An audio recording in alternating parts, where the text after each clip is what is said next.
백낙청 TV에 오신 시청자 여러분 반갑습니다. 그리고 감사합니다. 오늘은 전에도 한번 출연하신 적이 있는 한기욱 교수님, 문학평론가죠.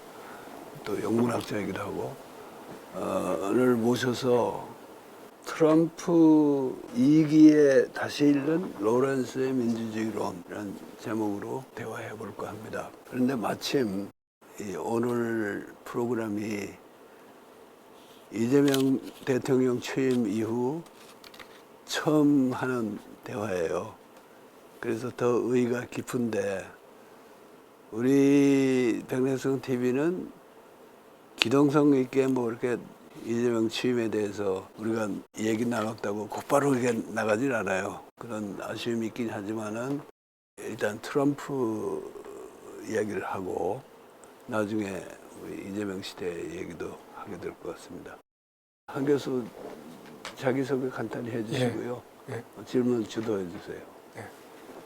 안녕하세요. 문학평론가는 한기욱입니다. 현재 인제대 명예교수이고요. 장작가 비평의 편집 고문으로 있습니다. 2년 전 2023년 공부길에 출연해서 선생님의 저서 서양의 개벽사상가 D.H. 로렌스 제9장에 관해 선생님과 대담을 했습니다. 제9장이 그게 미국 고전문학연구라는 로렌스 책 얘기에서 맞습니다. 한 교수는 영문학자 중에서도 미국 문학 전공자이기 때문에 그때 그 미국 문학 얘기 또 미국 역사에 대한 얘기를 했던 걸로 기억합니다. 그게 2년 전인데 지금은 그저께 사실 6.3 대선이 끝났습니다. 그래서 이재명 행정부가 갓 출범한 지금은 한국의 새 역사가 시작되는 시점이고 또 미국 트럼프 2기 행정부가 점차로 그 윤곽이 드러나기 시작하는 시점입니다. 이런 상황에서 이번 공부길은 2025년 체제 만들기라는 당면 과학과 변혁적 중도의 민주주의를 좀 더 살펴보고자 합니다. 그러기 위해서 로렌스의 민주주의론과 정착식민주의적 통찰과 연결하여 상호 조명해 보고자 합니다. 좋은 발상입니다. 그러면 곧장 첫 질문으로 들어가겠습니다. 12.3 비상경과 6.3 대선에 이르는 6개월 동안 파란의 한국 현대사에서도 유례가 없을 정도로 중대 사건들이 연이어 잇따라 일어났습니다. 그리고 그때마다 시민들은 실로 창의적인 방식으로 평화적인 대중시위를 펼쳤습니다. 수많은 시민들이 수시로 응원봉을 들고 광장에 나와 주권자의 뜻을 외치고 광장에 나가지 않은 사람들도 나라 걱정으로 하루도 마음 편히 살 수 없는 그런 긴장의 연속이었습니다. 선생님은 윤석열 정권 자체를 변칙적 사태로 규정하고 일찌감치 조기 퇴진 필요성을 거론했습니다. 또 국회의 계엄 해제와 헌재의 탄핵 심판 과정에서 윤석열과 내란 세력이 보여준 행태를 엽기적 종말이라 칭하면서 이제 변혁적 중도의 때가 왔다는 견해를 강력히 제시하셨죠. 그런 만큼 선생님께는 이번 6.3 대선이 각별하게 다가왔을 것 같은데요. 대선 결과를 어떻게 받아들이며 특기할 만한 점이 있다면 말씀해 주십시오. 대선의 결과는 대부분의 사람들이 예측을 하고 있었지만은 그게 과연 순조롭게 이루어질까? 그 사이에 또 무슨 일이 일어날까? 조마조마하던 끝에 선거가 시행되고 이재명 후보가 넉넉하게 이겼죠. 낙승이라고 할 수 있습니다. 역대 최다 득표자가 됐죠. 다만 박근혜 후보는 득표율로 50%를 넘겼는데 이재명 후보가 아주 아슬아슬하게 그걸 놓친 거를 많은 사람들이 아쉬워하긴 합니다. 나도 좀 그렇고요. 특히 저 주변에서 보면은 내기를 건 사람들이 있던데 50% 이상 얼마 이렇게 걸었다가 돈을 못 딴 사람에서 1등만요. 그렇긴 한데 이렇게 방해가 많은 상황에서 그런 표차로 이겼다는 것도 이재명 대통령이 취임했다는 건 참 감격스러운 일이죠. 네, 맞습니다. 그러나 이제 그 득표율도 그렇고 사람들이 물론 더 크게 이기기를 네, 그런 소망이 강했던 것도 있지만은 사실 이번 선거를 보면은 결과를 보면은 정말 저런 정당 저런 짓을 하고도 어떻게 40%가 넘어 나오나 예, 하는 걸 생각하면은 우리가 정말 갈 길이 멀고 아직 또 우리 공부할 게 참 많다는 생각이 들어요. 이 수구 기득권 세력이 뿌리가 얼마나 깊고 네, 또 그게 이제 정확히 어떤 구조 속에서 어떤 성격을 띠고 나오는가에 대해서 앞으로 공부를 더 해야 될 것 같습니다. 네. 부산 사람으로서 또 굉장히 아쉬운 대목이 많습니다. 그 중에 하나는 지난 총선과 마찬가지로 이번에는 부산이 디비진다 이런 기대가 없지 않아 있었는데 40% 정도 넘기는 선에서 멈췄는데 다음에는 좀 디벼졌으면 좋겠습니다. 예, 그러면은 다음 질문으로 넘어가겠습니다. 예, 새 정부 출범을 앞둔 시점에서 선생님이 이남주 주간과 나눈 창비 여러모 특별대담 제목이 2025년 체제 어떻게 만들 것인가 이 특별대담을 흥미진진하게 읽었습니다. 특히 눈여겨본 것은 국내적 차원뿐 아니라 세계적 차원에서의 거리 시대라는 시대인식이었습니다. 국내적으로는 노무현 대통령 말기부터 87년 체제가 사실상 유효기간이 다했는데도 새로운 체제를 창출하지 못해 여러 형태의 파행과 대응을 겪어야 했습니다. 6.3 대선에서의 이재명의 승리와 집권으로 이런 거리 시대는 이제 종지부를 찍었죠. 그리고 새로운 체제, 즉 2025년 체제를 이뤄낼 기회가 우리 앞에 왔습니다. 이런 경우는 세계적으로 좀 드문 경우인 것 같습니다. 왜냐하면 지금은 자본주의 세계 체제가 말기 국면에 와 있고 그게 끝나면 다음에 뭐가 올지 앞길이 안 보이는 거리의 시대이기 때문입니다. 그런데 여기서 거리 시대에 재등장한 트럼프 위기를 어떻게 볼 것인가가 중요한 포인트인 것 같습니다. 논자들 사이에서는 트럼프를 세계사의 큰 흐름을 바꿔놓을 대단한 인물로 평하는가 하면 요란하게 설치되지만 그런 인물은 못 된다. 오랫동안 지속된 위기나 몰락의 징후일 뿐이다. 라는 입장도 있습니다. 선생님의 견해는 어떠신지요? 먼저 그 87년 체제의 유효기간이 노무현 정권 때 다 했다 하는 말은 약간의 토를 달 필요가 있어요. 예, 그 87년 체제라는 게 우리 역사에서 굉장히 그 진전된 체제 아닙니까? 진보한 체제인데 그 체제가 맡은 어떤 역사적인 임무라고 하면은 87년 체제가 가진 한계를 스스로 돌파해가지고 더 나은 체제를 만드는 그 작업일 텐데 사실은 김대중 노무현 정부를 거치면서 특히 노무현 대통령은 처음부터 무슨 DJP 연합이라든가 이런 거 없이 반칙과 특권 없는 사회라는 요즘 우리가 잘 쓰는 말로 개벽적인 목표를 내세웠던 분인데 그런 그 노무현 개혁의 동력이 사실 2005년 선거죠.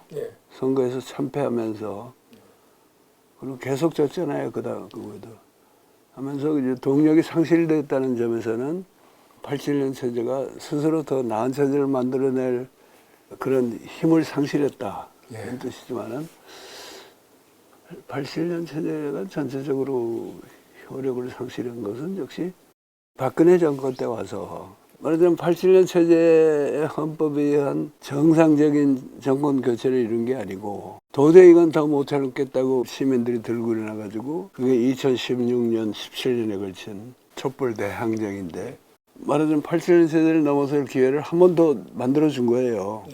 근데 그 동력을 제대로 활용하지 못해서 결국 윤석열 정권이 등장하기도 했지만은 어쨌든 2016년, 17년 체제로 이제 80년 체제라는 거는 더 좋아지든 더 나빠지든 예.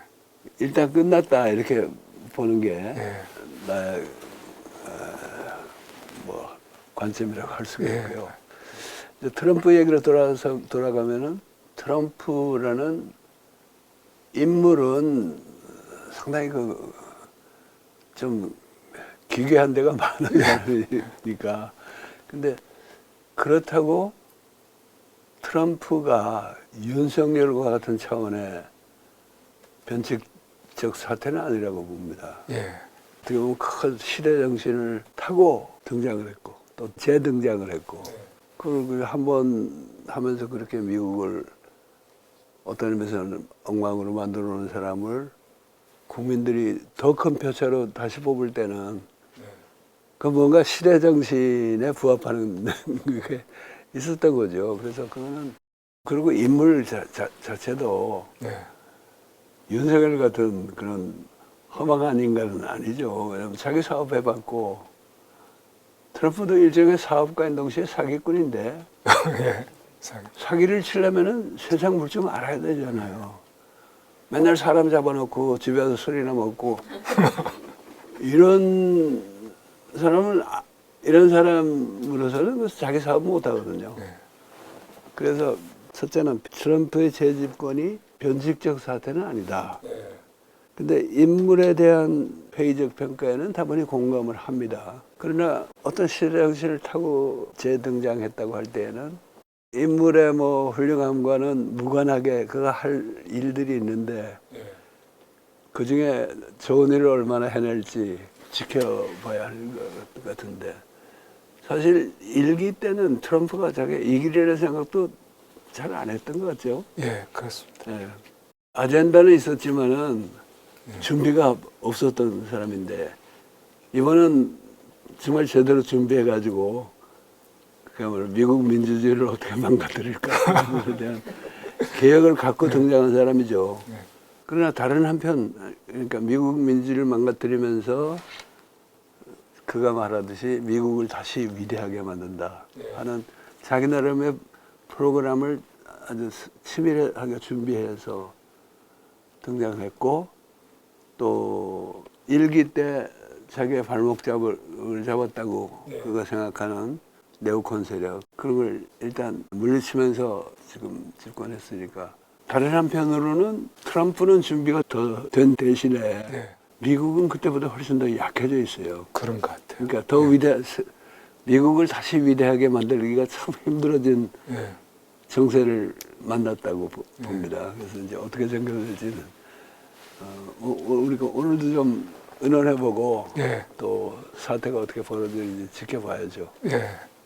이제 이재명과 트럼프 2.0 시대의 북미 관계, 남북 관계에 대해 질문 드리겠습니다.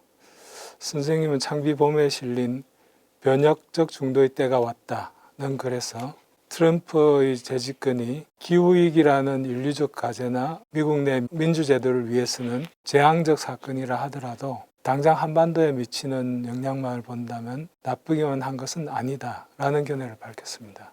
트럼프가 김정은 위원장과의 친분을 자랑하면서 호언하는 대북 관계 개선은 물론 지켜볼 문제다라고 전제하시면서도 2019년 하노이 회담 결렬 이후 북의 비핵화를 전제한 관계 개선은 무망해졌지만 최근 트럼프가 조선을 핵 보유국이라고 인정한 데서 출발하여 진지한 핵 동결, 핵 감축 협상을 진행한다면 본인이나 김정은의 의도와 무관하게 분단체제 완화에 기여할 가능성이 있다는 기대를 표명하셨습니다. 저 역시 트럼프 행태가 여러모로 우려스럽긴 하지만 적어도 한반도 평화를 진전시킨 데는 가치 동맹을 들먹이면서 북미 관계 개선은 안중에도 없는 바이든보다는 나을 것이라고 봅니다. 트럼프는 그런 가치에 구애됨이 없이 자신의 화려한 협상 기술을 뽐내고 싶은 사람이죠. 그래서 문외한으로 제 의견을 덧붙인다면 북미 간의 핵동결, 핵감축 협상이 결렬될 가능성도 배제할 수는 없지만 트럼프로서는 협상이 성사되기만 하면 최고의 외교 성과, 속된 말로 대박을 터뜨리는 격이므로 쉽게 포기하지 않을 것 같습니다. 그런데 협상의 성사 가능성에 대한 전문가들의 예측은 제가 몇 분 보니까 다소 엇갈립니다. 김진양 전 개성공단 이사장은 트럼프 외교안보 인사를 만나고 난 후에 유튜브 대담에서 우리가 북미 관계를 잘 중재해서 북미 간 종전선언을 끌어내면 한반도 평화의 길이 열릴 것이라 라는 기대감을 강하게 표현했습니다. 반면에 전 국립외교원장 김준영 의원은 최근 저서 미국의 배신과 흔들리는 세계 자신의 최근 저서에서 트럼프가 김정은에게 손을 내밀겠지만 6, 7년 전과는 비교할 수 없을 정도로 북이 핵무력을 강화했고 또 북한의 전략적 몸값이 비싸졌다는 점을 고려하면 성사 여부가 불투명해진다. 다소 회의적인 의견을 낸 바 있습니다. 그 두 분의 예. 김진향이란 분은 예. 개성공단 이사장을 지내면서 예. 현지에서 활동도 하고 또 자기 연구도 하고 예. 그리고 이번에 내놓은 안도 트럼프가 북미 관계를 개선하겠다는데 예. 어떻게 해야 되나 또는 우리가 어떻게 도와줄 수 있는가 이제 거기에 초점을 맞춘 예. 저좀 보고서를 만들었고 또 미국을 다녀와서 그쪽에 트럼프 정부의 핵심 관계자 일부를 만나고 온 분이고요. 예. 김준영 교수는 지금 의원인데 그 이제 두 분 다 난 잘 아는 사이인데 그분은 이제 국제정치학자죠. 트럼프 시대에 현 세계 전체를 조망하면서 책 이름이 미국의 배신과 흔들리는 세계라는 책을 최근에 창비해서 냈습니다. 아주 얇고 교양이 되는 책이라고 봐요. 그런데 지금 지적하듯이 북미 관계의 전망에 대해서 예. 김진양 선생은 자기 목표를 뚜렷이 세우고 그걸 되게 만들려고 뛰어다니는 사람이고 될지 안 될지는 자기도 모르지만 김진영 교수는 이제 국제정치학자로서 큰 그림을 보면서 야, 그 어렵지 않겠냐 하는 얘기인데 그래서 차원이 같은 얘기는 아니에요. 그런데 그 김진양 선생이 추구하는 목표를 기준으로 본다면은 김진영 의원은 좀 너무 막연한 얘기예요. 몸값이 비싸졌고 거기다 트럼프라는 사람이 뭐 그렇게 진짜 훌륭한 사람도 아니고 하니까 뭐 되겠는가 하는 생각인데 난 첫째 몸값에 대해서는 그 몸값이 비싸졌다는 게 미국으로 보면 그렇게 비싼 값이 아니에요. 그 별거 아니에요. 핵 개발했으니까 핵보유국으로 인정하라. 그게 아주 그동안에 바이든이나 이제 우리 윤석열 정부를 볼 때는 아주 이거는 도저히 말도 안 되는 요구다 했지만은 아니 핵 보유한 나라를 핵 보유했다고 인정해 주는 게 뭐 그렇게 힘들어요. 돈 드는 것도 아니고. 트럼프는 이미 그건 지불했단 말이에요. 근데 그것만 아니고 제재도 풀고 뭐 하라는 그런 얘기가 있지만은 그것도 트럼프가 제일 중요한 게 돈 아니에요. 중시하는 게. 그렇습니다. 근데 돈 드는 일들이 하나도 없어요. 그 몸값이 그렇게 비싼 몸값이 아니라고 나는 봅니다. 그리고 트럼프가 그 정도는 지불할 여기가 있지 않은가 생각이 되는데 다만 몸값이 비싸진 사람한테 내 몸값이 이만큼 높아졌으니까 얼마 내놔라 그럴 때 아 그럴까요? 그래서 덜컥 내놓으면 그럼 뭐 또 이쪽에서 얻는 게 없잖아요. 트럼프가 원하는 게. 그러니까 이걸 이제 더 정교하게 전진시켜야 된다 하는 게 김진양 전 이사장님의 생각이고 김준영 교수는 일반론으로서 그 참 여러 가지 낭만이 있다 하는 지적하는 정도인 것 같아요. 근데 김준형 교수의 여러 가지로 교양이 되는 책인 건 틀림없는데 나는 그 우선 근본적인 발상이 기존의 자유주의적 국제 질서에 대한 네. 지지가 강합니다. 예. 또 대한민국의 그 질서의 덕으로 예. 이렇게 많이 발전하고 한 건 사실인데, 그러나 한반도 전체로 보면은 그 기존의 질서라는 게 북을 철저히 배제를 했고, 네. 그렇죠. 그러니까 그게 북으로서만 불만이 아니라 북을 그렇게 철저히 배제해 놓으면은 분단 체제를 통해서 남과 북이 얽혀 있는 이 상태에서는 남에도 손해가 많단 말이에요. 그렇죠. 그런 계산은 안 들어가는 것 같고, 또 미국의 배신이란 말이 네. 좀 어떻게 생각하세요? 미국이 새삼스러운 이야기인 것 같은데. 새삼스럽죠. 예. 예, 왜냐하면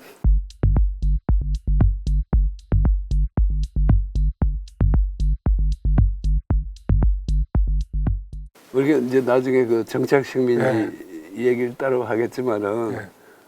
미국의 건국이 예. 인디언들하고 수많은 조약을 맺고 배신하고 또 다시 조약을 맺었다가 또 파기하고 예. 그야말로 배신의 역사를 했는데, 무슨 트럼프가 요즘 와서 트럼프가 나타나서 갑자기 배신한 것처럼 얘기하는 게 약간 그렇고, 또 엄밀히 말해서 미국이 맹방까지 우방까지 배신하고 세계를 배신한 거는 1973년에 닉슨이 근본위제를 폐지했잖아요. 네. 그때까지 달러가 기축통화 역할을 한 게, 달러를 가지고 있으면 언제든지 금으로 바꿔갈 수 있다 하는데 이제부터 아니다 하고서 선언한 거니까, 세상에 그런 배신이 없어요. 은행에 아무 때나 가져오면은 현금 내주겠습니다 하고서 했다가 안 돼, 오늘부터는 뭐 어떠한 조건이 아니면은 안 돌려줘, 이렇게 말한 거하고 비슷한 거예요. 그게 제일 큰 배신이고, 또 하나는 이건 이제 사람 따라 의견이 다르지만은 미국이 동서냉전에서 미국이 승리해가지고 소련 또 동구권 사회주의가 무너졌잖아요. 그러면은 그 다음 할 일은 당연히 냉전에서 들어가던 비용을 가지고 미국 국민들을 잘 살게 해줘야 되는데, 예. 이게 또 전쟁을 일으켜가지고 계속 나다가 드디어 자기들 본토가 예. 얻어맞는 9.1 소위 9.1 사태, 그럴 일까지 됐고, 그거는 뭐 계속 전쟁이 계속인데, 그것도 사실은 그거는 주로 미국 국민에 대한 배신이라고 봐야 됩니다. 미국 정부가 정부가 기득권층이. 그러니까 이제 최근에 와가지고 미국이 그동안에 세계 지배를 위해서 마련해왔던 온갖 여러 가지 국제기구, 뭐 유엔이 대표적인 거지만은 WTO 같은 무역기구도 있고 나토 같은 군사동맹도 있고 여러 가지 기후협약이니 이런 걸 이제 트럼프가 다 파기하니까, 그것도 뭐 배신은 배신이에요. 배신은 배신이지만은 그게 어떤 질서였느냐를 돌이켜보면은, 나는 그거를 미국이 주도하는 우익 인터내셔널이라고, 좌익 인터내셔널은 소련이 망하면서 없어졌지만은 우익 인터내셔널은 지금도 건재했는데, 최근까지 건재했는데 트럼프가 이제 그거 소용없다. 너무 비싸다 우리. 그리고 그동안에 거기서 얻은 이득이라는 걸 전부 미국의 소위 엘리트층이 다 먹어가지 않느냐. 그러니까 노동자들의 지지를 받고 대통령이 된 거란 말이에요. 뭐 배신이란 배신이지만은 한 교수 말대로 뭐 새삼스러운 거는 아니다, 이렇게 봐야 될 것 같아요. 저도 뭐 트럼프와 바이든 비교하면 어느 쪽이 더 나쁜지 잘 모르는데, 대개 그 국제정책 하시는 분들은 바이든은 그래도 옹호하는, 트럼프 일기에서 망가지는 거를 예. 수리해서 예. 다시 가동해 놓은 게 바이든이다. 예, 그래서 그런 좋게 보는 식으로. 거죠. 그게 바이든의 그게 군산복합체하고 연결이 되고, 또 뭐 자유민주주의 하면서 사실 팔레스타인 문제에 대해서는 굉장히 기만적으로 됐기 때문에 어느 쪽이 더 나쁜지 잘 그러니까 모르겠습니다. 트럼프가 철거반장으로 나섰는데 나는 그거는 우리가 욕할 필요가 없다고 봐요. 물론 그 철거하는 구조가 이게 보통 구조가 아니고, 또 그 하는 사람이 약간 망나니 기절이 있어가지고 어디를 튈지도 모르겠고, 그러니까 이럴 때 참 한국 같은 나라는 조심해야 돼요. 그렇죠. 예. 그 철거반장 철거하는 데 잘못 들어갔다가는 예. 떨어지는 콘크리트 때문에 깔려 죽을 수도 있고. 그러나 그동안에 반드시 세계 평화를 위해서, 세계 평화를 위해서라기보다는 미국의 국익에 주로 봉사했고, 최근에 올수록 미국 측에서도 엘리트 기득권층, 일종의 엘리트 카르텔이에요.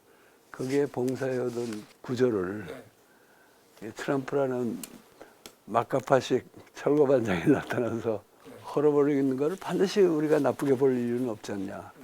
더군다나 그것이 우리로서는 최대 과제라고 할 수 있는 남북관계 개선에 도움이 될 수 있다면은 막 그것 때문에 트럼프를 지지해줄 필요까지는 없지만은 하여간 그가 만들어준 틈새를 우리가 최대한 활용해야 되지 않겠냐. 그리고 그런 노력을 실천적으로 해내고 있는 사람 중에 한 분이 김진양 씨라고 봐요. 그런 것 같습니다. 그 선생님 그 부분을 이어서 하도록 하겠습니다. 이런 한반도를 둘러싼 국제 정세를 보는 선생님의 시야는 좀 다른 것 같습니다. 가령 북중러와 한미일이 대치하는 신냉전 구도가 성립되기 어렵고 분단체제 재공고화가 어려운 중요한 이유를 이렇게 지적했습니다. 신냉전 구도에서 가장 약한 고리는 역시 한국인데 한국 민중이 옛날처럼 냉전체제에 기반한 독재 정권의 성립을 용납 안 합니다. 2025년 체제가 세계체제 속에서 어떤 위상을 가지게 될지는 더 두고 봐야 하지만 미국이 주인 노릇하고 일본이 상머슴 노릇하고 한국이 속된 말로 시다바리 노릇하는 3자 구도가 이번 빛의 혁명으로 깨진 겁니다. 그래서 분단체제 재공고화 노력이 잘 안 됐다고 말해도 무리가 없을 것 같습니다. 이런 말씀을 하셨는데 이재명과 트럼프 2.0 시대의 북미 관계, 남북 관계에 대해 어떻게 전망하시는지요? 좀 전에 좀 하신 말씀도 있지만 좀 전에 한 얘기인데 이재명 대통령도 분명히 남북관계 개선하려는 의지가 있고 윤석열이처럼 안 구는 것만으로도 크게 기여를 할 거라고 봐요. 그런데 나는 남북관계 개선과 북미관계 개선의 타임테이블이 그건 다를 수밖에 없다고 봅니다. 남북관계는 시간이 많이 가기 때문에 이게 어떻게 잘 되고 북미관계 개선을 우리가 잘 중재해가지고 남북 정상회담도 조기에 하고 북미 정상회담, 남북 정상회담 이걸 조기에 한다는 거는 조금 그건 섣부른 기대가 돼요. 남북관계 개선은 시간이 많이 걸릴 겁니다. 반면에 트럼프의 북미관계 개선 그거는 우선 트럼프는 시간이 그렇게 많지 않다고 봐요. 그 이제 김진영 교수도 주장하고 있는 건데 트럼프의 시간은 유한하다. 그러니까 빨리 성과를 내야 됩니다.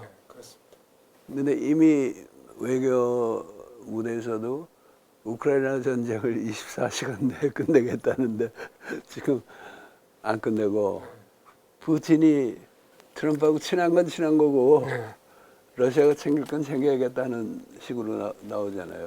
그러니까 그것도 그렇게 시간이 오래 걸리는데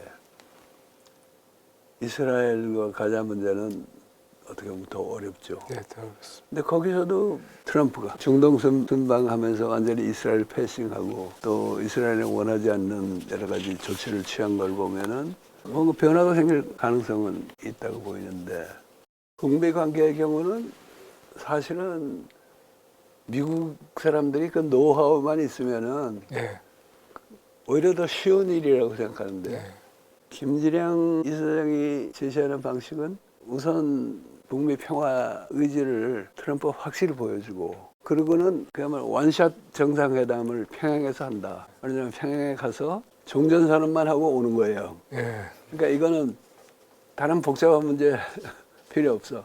그러나 종전선언을 하게 되면 제재는 상당 부분 풀어야 되는 거고. 근데 지금 제재가 별 의미가 없잖아요. 러시아하고 북이 밀착하는 거야. 러시아는 안보리 상임 이사국인데 아무런 추가 제재도 못하고 안보리가 이제 무력화됐기 때문에 그런 안보리가 내놓은 제재를 전부 아니라도 일부 처리하는 거는 뭐 트럼프로서도 할 수 있는 거고. 근데 이제 김진양 이사장 제안 중에는 재밌는 거는 원샷 정상회담을 하고 오는데 갈 때 기업가들을 많이 데려가라. 특히 관광 사업에 관심이 있는 기업가들을 데려가서 원산 일대라든가 백두산 삼지연 거기에 북이 아주 근사하게 조성해 놓은 관광 시설을 한번 관찰하고 거기 투자하도록 만들면은 네. 그 다음에는 다른 일들은 훨씬 쉽게 풀릴 것이다. 이제 이런 얘기인데 나는 그 원샷 북미 정상회담이라는 게 상당히 그 참 좋은 발상 같아요. 네. 그리고 트럼프가 사실은 지금은 뭐 막강한 권력을 휘두르고 있지만 벌써 뭐 여러 가지 차질이 생기고 있잖아요. 예, 그렇습니다. 근데 트럼프가 아무리 독자적으로 나와도 미국의 중간 선거가 내년에 다가오는데 네. 그거를 폐지할 수 없죠. 없거든요. 네. 그러면은 공화당 의원들이 네. 그때 가서 대검안에 낙선을 한다든가 네. 아니면 트럼프 지지해서 이탈하든가 해서 자기 정치 생명을 지킨다든가 그러면은 그거는 트럼프가 새로운 이니셔티브를 해보기가 참 어려워지거든요. 그러니까 오히려 북미 관계의 골든타임은 네. 금년 내년 사이일 것 같아요.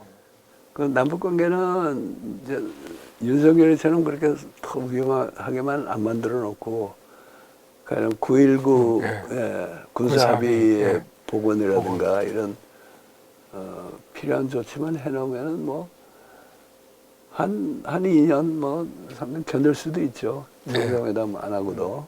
그래서 이제 이재명 시대까지 넣어서 얘기하면은 트럼프 북미 관계 개선이라는 그 특정 주제에서 너무 벗어나니까 우리 그 얘기는 좀 나중에 하기로 하고 일단 여기서 좀 쉬었다가 다시 하죠. 그럼 선생님 다음 질문을 드리겠습니다. 로렌스의 민주주의론과 정착식 민주주의에 대한 논의인데요.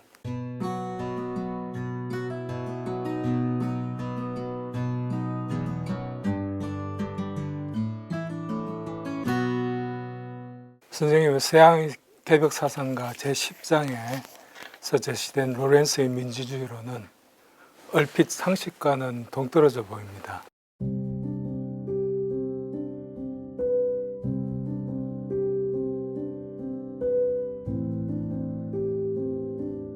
이런 대목이죠.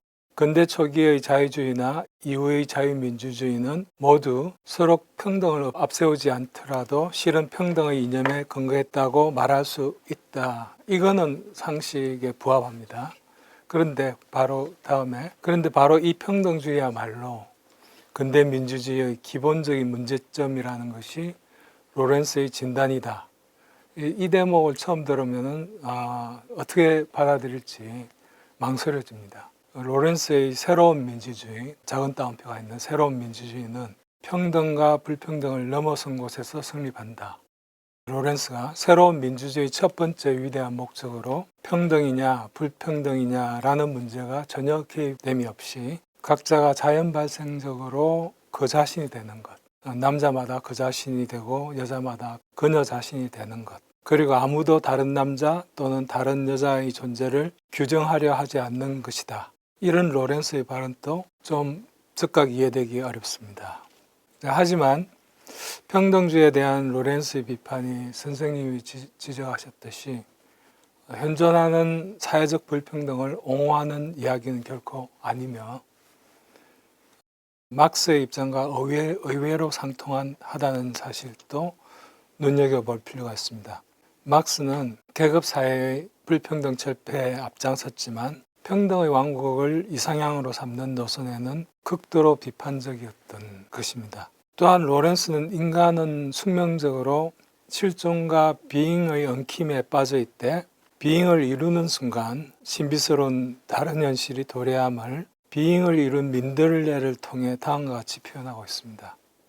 푸른 대지 위에서 햇빛을 번뜩이는 작은 태양인 민들레는 유일무이한 천하일품이다. 그것을 지상의 다른 어떤 것과 비교하는 것은 어리석고 어리석은 짓이다. 그 자체로 비교가 불가능하며 고유한 존재다. 이 대목을 새기면 앞서 평등이냐 불평등이냐라는 문제가 전혀 개입함이 없이 각자가 자연 발생제로 그 자신이 되는 것이라는 로렌스의 말이 무슨 말인지 감이 좀 잡히는 느낌이 듭니다. 근대 민주주의에 대한 로렌스의 비판에 대해서 선생님께 한 말씀 부탁드립니다. 우리가 지금 트럼프 얘기를 하면서 네. 새삼스럽게 로렌스의 민주주의론을 다시 들여다보는 거는 그게 일부에서 비판하고 오해하는 것만큼 비상식적, 상식에 어긋나는 얘기가 아니라는 것도 있지만은 네. 상식에 부합하는 민주주의론은 또 얼마든지 많은데 네.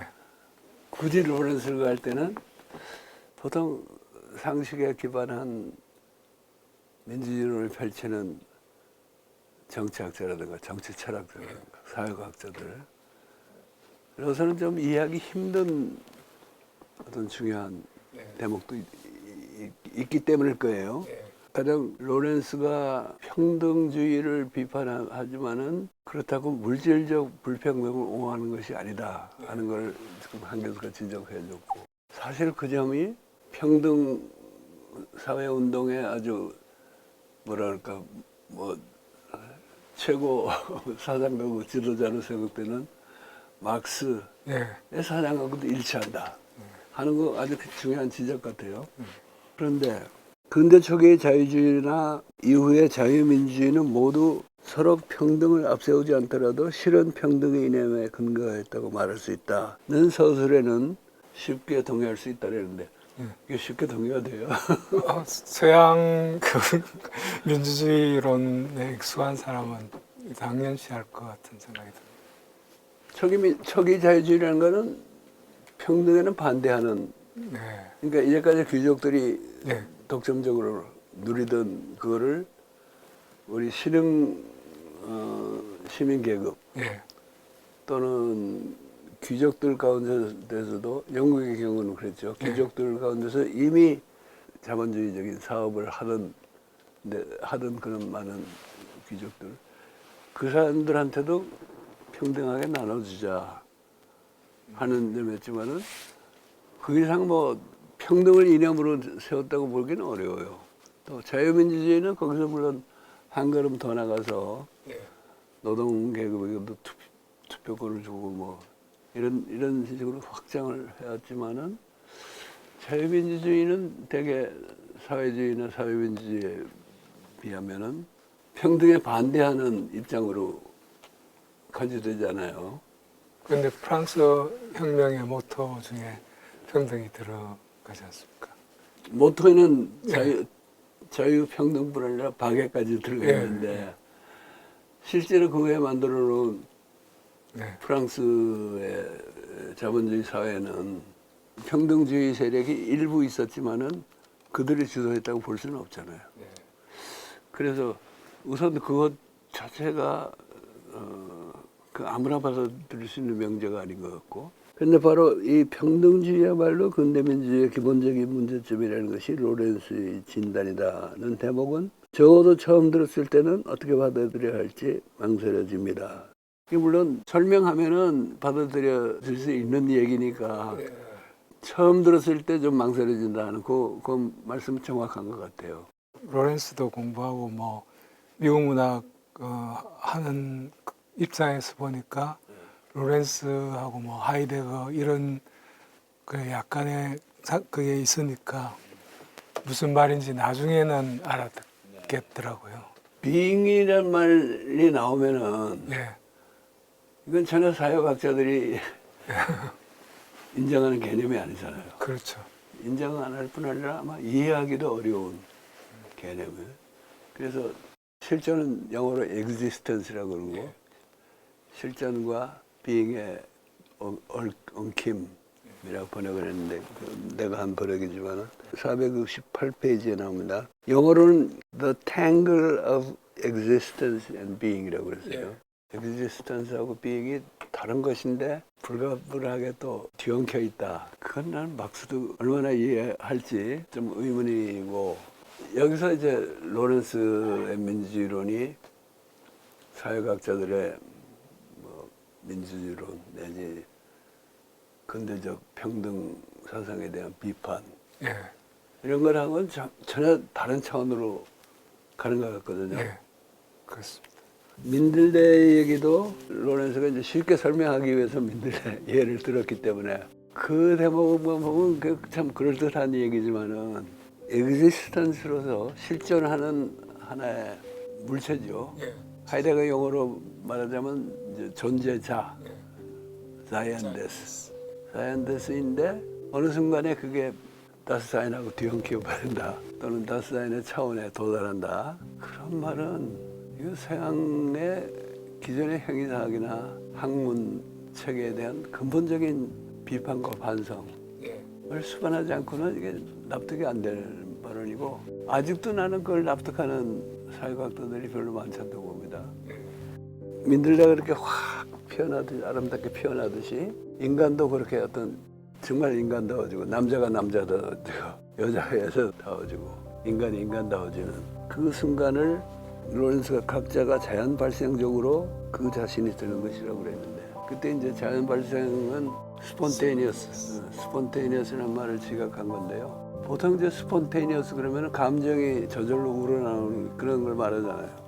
그런데 여기서 로렌스가 말하는 거는 어떻게 보면 감정만이 아니고 인간의 사유를 포함한 그 몸에 살아있는 예, 육체로서의 인간이 그냥 사이언데스가 아니고 전혀 다른 경지에 들어간다는 거니까, 이거는 서양 사람들이 아직도 좀 이해하기 힘든 말일 것 같아요. 그래서 내가 이제 자꾸 동양적인 사유를 끌었는데, 이 스폰테이니어스를 자연 발생이라고 영어를 그냥 직역하지 않고, 예, 우리가 이제 무의이화라든가 예. 이런 동양적인 표현을 쓰면은 그 말을 아는 사람한테는 이게 잘 들어오죠. 예. 서양 사람들은 그 말을 알 리도 없고, 실존과 비잉의 뒤엉킴. 비잉은 이제 존재라고 번역하는데, 이러면 존재하고 실존하고 구별이 잘 안 되니까 내가 그냥 영어로 그대로 비잉이라고 썼는데, 그 뒤엉킴이 도대체 뭔가? 이거 굉장한 과제죠. 어떻게 생각하세요? 뭐 제가 감당하기 힘든 질문인데, 저는 하이데거의 존재와 존재자, 우리는 흔히 이제 존재자 이렇게 하는데, 자연과 자연데스. 네. 그 존재의 부름에 응할 때 그 존재자가 이제 완전히 달라지는 그런 부분을 이야기하는데, 저는 그게 이 로렌스가 하이데거를 얼만큼 연구했는지 몰라도, 로렌스 독자적으로 했는지 몰라도, 뭐 연구는 안 했다고 보면 될 것 같아요. 나이도 많고, 예, 또 하이데거가 진짜 유명해지기 전에 죽었고 예, 하니까 뭐 하이데거를 읽을 예. 일은 없었다고 봅니다. 그런데 로렌스는 이 표현이 역시 작가이자 그 소설가이자 시인답게 비유를 드는데, 그 비유가 확 다가오는, 이 민들레 비유도 그런데, 그전에는 뭐 이게 스스로 자연 발생적으로 그렇게 된다는 게 무슨 뜻인지 잘 감이 안 드는데, 이 민들레 비유에서 보니까 인간 존재도 그렇게 피어나는 듯한 그런 순간이 있구나. 그래서 동양 사상에서는 뭐 도법 자연이나 무의유화 이런 말 들었을 때, 그게 저는 동양 사상에 대해서 좀 회의적이었던 사람인데, 로렌스하고 같이 비슷한 그게 경험을 하게 되어서, 확실히 선생님이 왜 서양의 개벽 사상가라고 타이틀을 붙였는지 좀 이해되는 지점이었습니다. 하이데거하고 연결시키면 조금 더 서양 사상에 익숙한 사람들이 받아들이기 쉬워질 수는 있어요. 예, 뭐 이제 대부분의 서양인들이 하이데거 전체를 부정하고 또 그 부정하기 아주 편리한 구실로 하이데거는 나치 부역자라 뭐 이런 예, 낙인이 찍혀 예. 있기도 하지만은 요즘은 이제 그런 낙인이 많이 흐려진 셈이고요. 실존과 비잉의 뒤엉킴. 예. 이라는 그 표현도 하이데거식으로 풀이하면은 좀 쉬워질 것 같아요. 근데 내가 일부러 being을 존재라고 번역을 안 한 거는 우리말에서 존재라는 거는 실존하는 존재자를 존재를 하잖아요. 근데 그게 아니고 우리말에 없는 어떤 개념을, 그러니까 우리말에 존재란 말로는 표현이 안 되는 개념이죠. 아주 없는 건 아니고. 근데 하이데거가 하는 말 중에 개념 중에 언어를 얘기할 때 즈비팔트라는 표현을 씁니다. 즈비팔트. 그거를 고명섭 기자하고 얘기할 때는 지적했지만은 기존의 번역이 그렇게 적절한 것 같지 않고 그냥 이중체라 그러면은 어떻겠냐 하고 생각했는데 가령 언어라 그러면은 살아있는 사람의 목소리라든가 발성 기관이 움직여서 나오는 거고 또 글로 써놓으면은 또 하나의 존재자인데 그냥 존재자가 아니고 얘기하셨듯이 존재자가 아닌 존재, 다스사인의 부름에 부응하는 또는 다스사인을 불러내는 그런 역할을 한다 그럴까? 그런 게 있기 때문에 이게 존재자이면서도 존재자를 뛰어넘는 뭐하고 뒤엉켜 있는 거죠. 그걸 이제 하이데거가 즈비팔트라고 그랬고 또 다른 데서는 독일에서 이제 운터시드라 그러면은 구별이란 말인데 그거를 운터하고 시드를 잘라서 그 사이에 하이픈을 붙여가지고 새로 만들어내는 말이 있습니다. 그러니까 서로 사이에 구획이 지어지긴 하지만 또 하나가 되는 그게 바로 내가 보기에는 existence와 being의 뒤엉킴 얘기였거든요. 근데 그런 개념은 서양 철학에서도 기존의 전통적인 서양 철학 세계 안에서는 없어요. 없어서 이제 사람들이 이해하기 어려워하는데 그것하고 통하는 것 같고 또 동양식으로 말하면 무의이화라든가 도나 자연, 영어의 네이처가 아니고 스스로 그러함 이런 것하고 연결하면은 또 좀 해명될 것 같은데 그래서 로렌스 민주주의론을 다시 우리가 소환하는 건 중요한데 그게 그냥 우리의 민주주의에 대한 상식을 강화해 주는 게 아니고 우리의 상식을 돌파하는 어떤 사유의 작업, 사유의 모험이라고도 하죠, 로렌스는. 그런 게 필요한 대목이 아닌가 싶어요. 그걸 발판으로 제가 질문 하나 더 드려보겠습니다. 이 지점에서 로렌스의 민주주의론과 K민주주의의 친연성을 생각해 볼 수 있을 것 같습니다.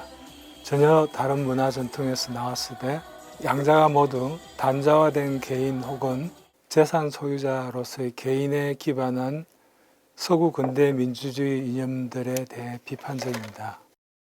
말하자면 자유와 평등이라는 근대적 이념이 살아있는 개인의 존재와 공동체적 삶을 왜곡하는 현상을 비판하는 것으로 보입니다.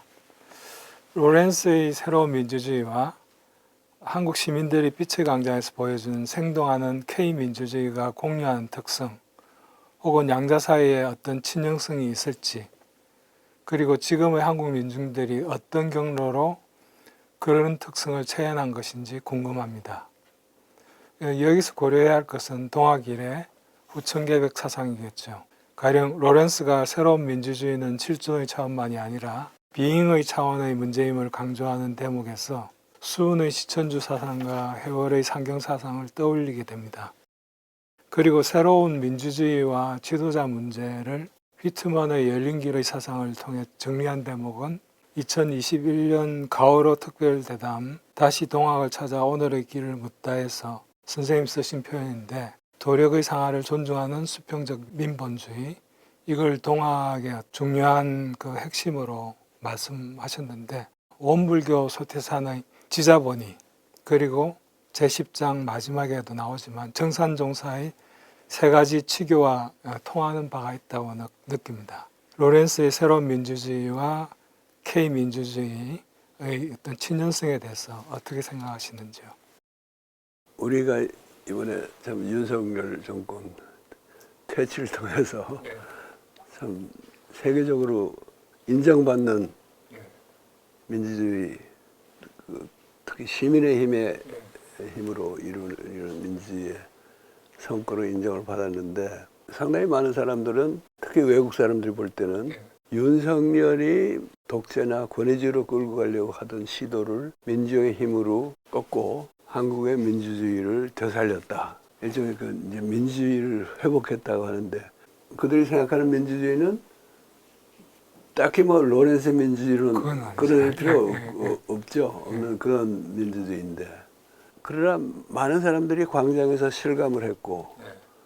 또 소위 민주주의 회복이 기존의 민주주의를 회복한 게 다는 아니지 않느냐 예.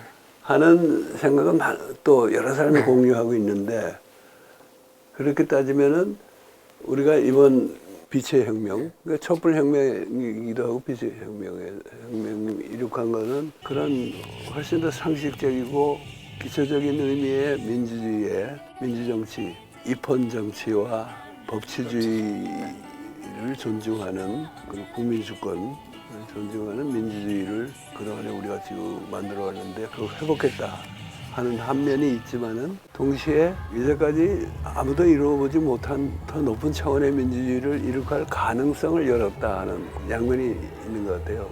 그래서 그 가능성에 주목할 때는 가령 로렌스처럼 예. 다소 상식적으로 정치학자들의 언어로는 잘 표현되지 않는 어떤 면을 예. 우리가 이제 말하는 것이고 바로 그걸 이제 한 교수는 수은의 시천주 사상 같은 거 예. 우리가 사람으로 사는 이상은 육신을 가진 엑지스턴스인데 예. 그리고 하이데거식으로 말하면 자이언데스인데 하나님을 모시고 있다 하면은 뭔가 그 다른 차원의 비잉에 해당하는 그런 것하고 이제 그야말로 실정과 비잉의 뒤엉킴이 있는 존재로서의 인간 그런 인간이 되기 위한 어떤 개벽이나 깨달음의 경지를 말한다고 볼 수가 있죠. 동학기회에도 뭐 이제 원불교 소태산의 지자본이 얘기도 하시고 소태산의 사상에서는 사유라는 게 있고 그게 다 똑같이 중요한 거고 그야말로 그 네 가지가 다 뒤엉켜 있는 거지만은 지자본의와 자력양성이라는 것을 동시에 예. 추구하는 게 그게 중요하다고 생각이 되고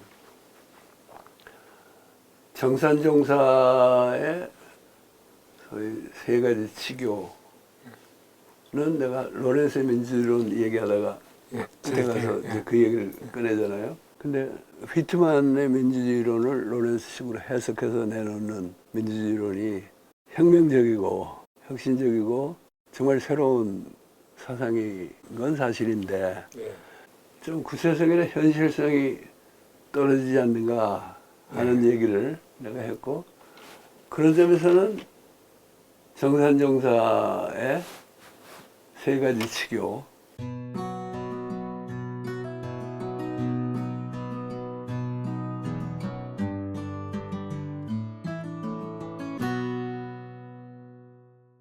그 세 가지가 같이 가야 된다고 그래요. 예.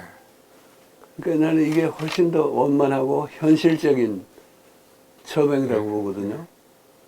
왜냐면은 로렌스가 말하는 열린 길에 나선 위대한 영혼들은 기본적으로 평등하지만은 더 위대한 영혼이 있고 그 더 위대한 영혼을 알아보는 영혼이 그 영혼도 그게 위대하니까 알아본다 뭐 이런 개념이니까 온갖 차별을 반대하면서도 지자본의의 예. 사상은 견지하는 어떻게 보면 이제 도인들의 예. 세계죠. 정산종사 표현을 하면 도치에 해당하는 그겁니다. 멋있는 아이디어이긴 한데 현실 생활에서는 그게 그렇게 간단히 되는 게 아니고 예.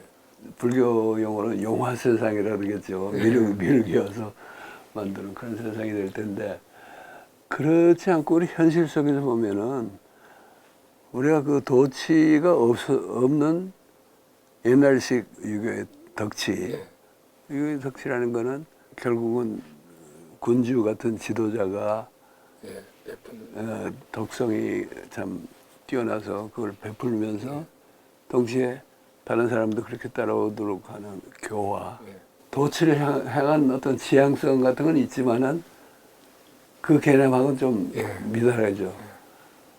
그러면서도 꼭 필요할 때는 법치 내지는 정치를 해야 된다는 건데, 정산종사는 옛날에는 그 중에 어느 하나만 가지고 되는 때가 있었다. 특히 그 공동체의 규모에 따라서는 그야말로 도민들의 공동체일 수도 있고, 그러나 지금 우리 현실에서는 그 어느 하나도 없어서는 안 된다 하는 얘기를 하니까 로렌스보다는 훨씬 현실적이고 원만한 정치 철학이 아닌가 이렇게 생각이 됩니다. 정착식 민주주의에 관한 논의로 넘어가겠습니다. 2-3 정착식 민주주의의 관점에서 아메리카 역사를 볼 때 아메리카 인디안과 백인의 관계야말로 미국 역사의 핵심적 문제임이 분명합니다. 선생님은 정착식 민주주의에 대해서 정의를, 정착식 민주주의는 현지인의 땅을 차지하는 데 주안점을 두고 그들의 노동을 착취하는 일에는 무관심하며 궁극적인 목적은 원주민의 소멸과 더불어 정착식 민주주의 자체가 없어지는 상태로 설정된다. 이렇게 서술했습니다. 그거는 뭐 나의 독자적인 학설이라기보다 정착식 민주주의를 주장해온 그간의 여러 학자들이 해놓은 얘기를 내가 소개한 거죠.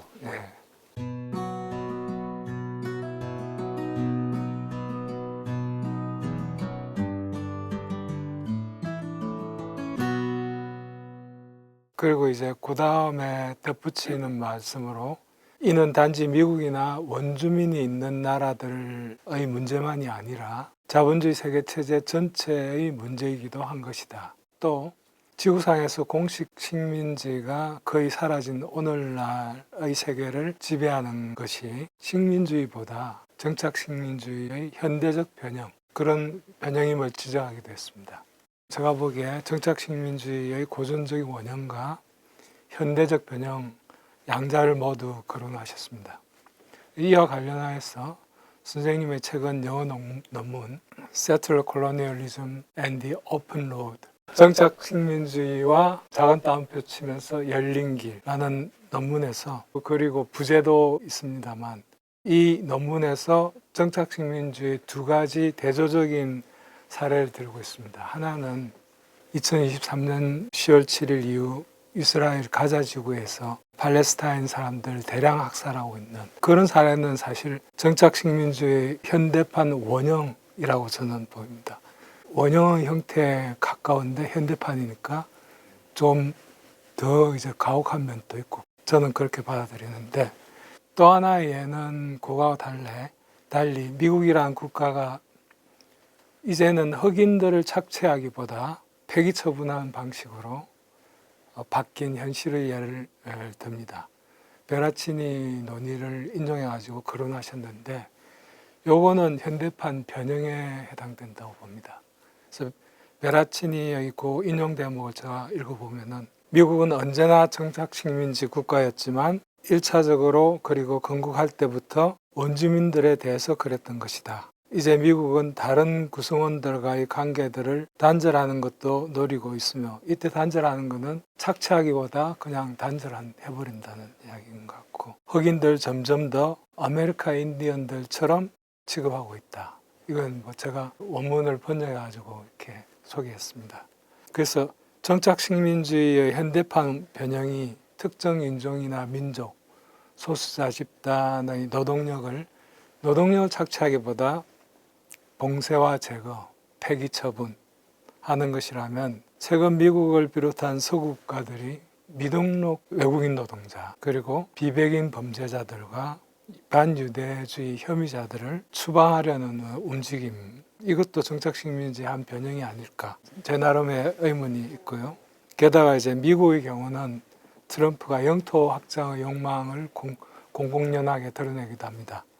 파나마 운하를 되찾고 캐나다를 51번째 주로 만들고 그린랜드를 복속하겠다, 그런 욕망을 이제 분명히 대놓고 이야기를 하는데 이런 트럼프의 정책이나 이제 태도 이런 것도 정착 식민주의의 한 변형이 아닐까 생각하는데 선생님 생각은 어떠십니까?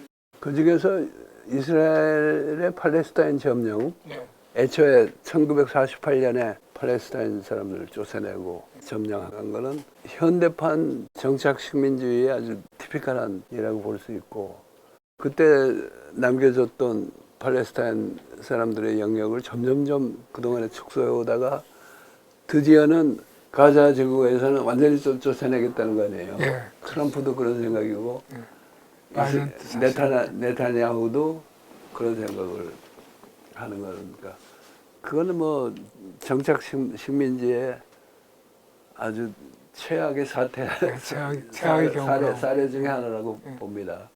그런데 이제 더 베라치니도 그랬고 더 주목할 만한 사항은 아주 극단적으로 거의 뭐 인종 청소 그런 이스라엘의 가자 점령과 가자 전쟁 그런 게 아니더라도 점점 더 과거에는 예. 노동력 착취 예. 그런 것을 통한 이윤 창출에 의존하던 정통적 제국주의 방식이라고 할까요? 예. 기술이 점점 발달하고 하니까 예. 인간의 노동력이 불필요해지는 경우가 많잖아요. 그러니까 그 불필요해진 노동자들을 재교육하고 또 지원해가지고 또 이제 같이 잘 사는 사회를 만들어가야 할 그런 시점인데 그런 생각이 추호도 없고 이제는 제대로 없어도 되겠다 해가지고 경찰이 흑인 막 쏴 죽이듯이 막 죽여버리고 옛날 같으면은 흑인을 잘 안 죽여요. 덤비면 죽이지만은 일 잘하는 흑인이 얼마나 귀한 존재인데 소중한 그때 재산. 노예제도 때는 그 엄청난 재산이거든요. 예. 그렇죠. 이제 흑인 막 죽이니까 Black Lives Matter라는 흑인의 생명도 중요하다는 운동도 일어나고 그러는데 또 세계적으로도 소위 글로벌 사우스를 착취하는 그 제국주의적인 작업은 계속되지만은 착취하기도 귀찮은 진짜 못 살고 배우지도 못한 그런 사람들은 그냥 죽어주기를 기다리는 그런 것은 정착 식민주의 연장이라고 봐야겠죠. 다만 요즘 최근에 이제 트럼프가 보여주는 영토 확장의 욕망 이거는 뭐라고 그건 정착 식민주의는 아닌 것 같아요. 예. 그린랜드를 자기들이 차지하겠다 하는 것도 그 그린랜드 추운 땅에 뭐 백인들을 이주시켜가지고 미국 영토를 확장하고 그건 아닌 것 같거든요. 점점 군사적으로 중요하죠. 왜냐하면 유럽에서 미사일들이 다 특히 중거리 미사일 이런 걸 철수하면은 갖다 놓을 때가 그린랜드가 제일 좋잖아요. 허벌판에다가 미국까지 가져오면 그때는 중거리 가지고는 안 되고 장거리 미사일이 돼야 되고 그런 군사적인 계획. 그 북극 항로와 관련해 가지고 거기가 그렇죠. 상당히 북극 항로가 중요한데. 이제 기후 변화로 인해서 북극 항로가 열리면은 하여간 거기가 편리한 약이 되니까 그것도 하나 차지하겠다는 건데 이거는 더 구식의 정복주의에 가까운 그런 카나다를 51번째 주로 만들겠다는 거는 그건 뭐라고 애교로 봐야 되나 뭐 하여간 그것도 정착 식민주의는 아닌 것 같아요. 카나다를 만들어서 뭐 미국 사람들이 대량 이주를 하겠다든가 거기 정착하겠다는 그런 건 아닌 것 같고 정착 식민주의로 출발한 미국 사람들의 어떤 백인 우월주의라든가 그런 멘탈리티하고는 관계가 있지만은 그거 자체를 저기를 보는 건 좀 무리인 것 같아요. 저는 약간 허풍이고 협상용 그리고 위협하면서 뭔가 다른 걸 뺏어내려고 하는 그런 제스처 같은 느낌도 듭니다. 그게 또 저 생각에는 이 트럼프라는 사람이 다른 우리나라나 뭐 이런 나라 우방국에 속하지만 조금 작은 나라에 대해서 이런 허풍을 칠 가능성은 많이 있다고. 그러니까 지금 보면은요, 그런 말을 누가 했어요? 미국 사람이. 세상에서 네. 미국의 적이 되는 것보다 더 위험한 게 미국의 친구가 되는 거다. 그런 말을 한 적 있어요. 지금 미국의 친구들이 다 당하고 있잖아. 네. 그리고 김진현 교수가 말하는 미국의 배신도 네. 우방들에 대해서 지금 배신 때리고 있거든. 네. 그러니까 우리도 이제 미국에 아주 맹방으로 혈맹이라고까지 하고 있는데 진짜 우리가 조심해야 할 예, 처지라고. 그런 부분은 예. 그렇죠.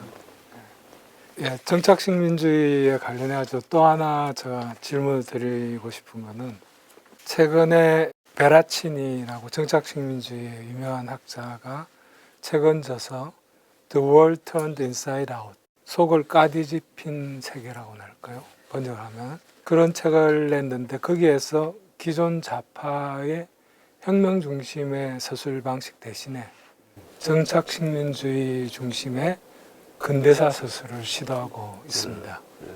그런데 그 의견에 따르면 서구 근대사에서 이주라는 개념을 굉장히 중시 여기는데, 이주는 오랫동안 혁명과 반동 양자에 대한 진정한 실행 가능한 대안으로 이해되었고, 많은 경우 선제적인 반혁명을 구현한다는 그런 말을 했습니다. 그 서장격에 이르면은 이제 혁명에 대한 대안으로서의 이주. 그런데 그 이주가 그냥 이주는 아니고 자발적 이주.